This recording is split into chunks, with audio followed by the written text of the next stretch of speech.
بسم اللہ الرحمن الرحیم اللہم صلی علی محمد و آل محمد وعجل فرجہم ولن اعداءہم۔ اس وقت خبر سوشل میڈیا پہ بڑے زور و شور سے چل رہی ہے اور وہ ہے جناب سید وصال حیدر نقوی صاحب کی گرفتاری کے حوالے سے، اور دشمن اہل بیت اس خبر کو بہت زیادہ اچھال رہے ہیں کہ وہ ایرانی انٹیلیجنس اور مختلف اداروں کے لیے ٹرانزیکشن کا کام کر رہے تھے۔ تو سب سے پہلے ہم بتائیں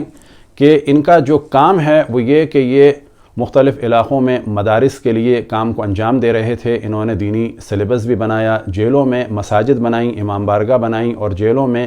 خواتین کے لیے، مردوں کے لیے اور بچوں کی جیلوں میں جا جا کر حفظ قرآن اور دینی کام اور مدرسوں کے سلسلوں کو منظم کیا، حتیٰ مساجد بنائیں۔ لیکن جو ان کا اہم ترین کام ہے وہ ہے مدرسہ جمران۔ مدرسہ جمران کیا ہے تو مومنین جانتے ہیں کہ مختلف پہلی آیت کون سی ہے اور آخری آیت کون سی ہے، اور 5 صفحے بعد آیت کون سی ہے۔ اس کے علاوہ درجنوں منفرد طریقے سے انہوں نے قرآن مجید حفظ کیا ہے، اور یہ شاہکار فقط اس وقت ایران میں ہے اور پاکستان میں ان کے ذریعے سے مدرسہ جمران میں ہوا۔ جمران انسٹیٹیوٹ آف قرآنک سائنسز کی پاکستان کے 10 شہروں میں 16 برانچز ہیں۔ میں دشمن اہل بیت اسی کام سے خائف تھے اور اس کو ختم کرنا چاہتے ہیں، اور ہم نے بھی اسی کام کی اہمیت کی وجہ سے ان کے دفاع میں یہ کلپ بنایا ہے۔ مومنین کی ذمہ داری ہے سوشل میڈیا کی حد تک کہ ان بچوں کے کلپس کو ڈھونڈا جائے اور ان کی تصویر کے ساتھ سوشل میڈیا میں اس آواز کو اٹھایا جائے کہ یہ ان بچوں کو فنڈ کر رہے تھے اور یہ ہیں وہ ایرانی ایجنسیاں یا یہ ہیں وہ افراد کہ جن کو یہ فنڈ کر رہے تھے۔ دوسری ذمہ داری ان کے طالب علموں کی ہے کہ وہ بھی قرآن مجید، فرقان حمید کے حفظ اور جو کچھ انہوں نے سیکھا ہے اس شاہکار کو پبلک کے سامنے لائیں، ان کی فوٹوز کے ساتھ، اور واضح بتائیں کہ ان کا جرم کیا ہے۔ تیسری ذمہ داری تمام مومنین کی ہے اس صورت میں کہ اس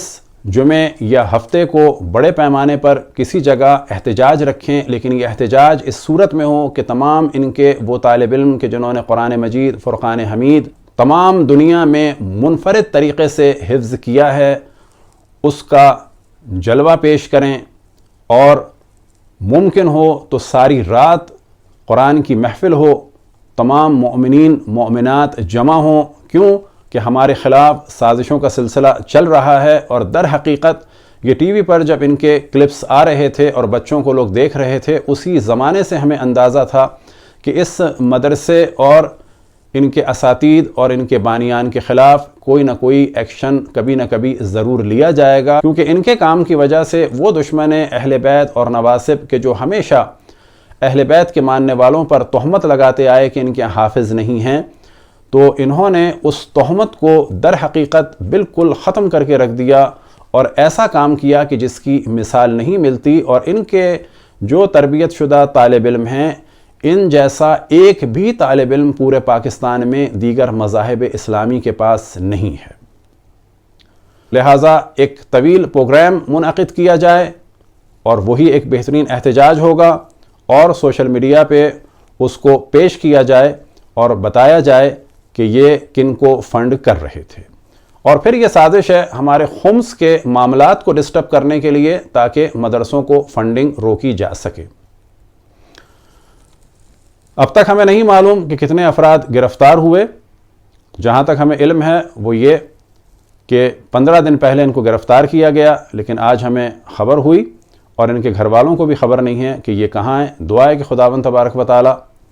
مذہب حق اہل بیت اور اہل بیت کے خدمت گزاروں کو ہر جگہ سربلندی، کامرانی عطا فرمائے، اور دشمنان اہل بیت اور نواسب کو دنیا بھر میں ذلیل و خوار فرمائے۔ وصلی اللہ علی محمد وآلہ الطاہرین ولعنۃ اللہ علی اعدائہم اجمعین۔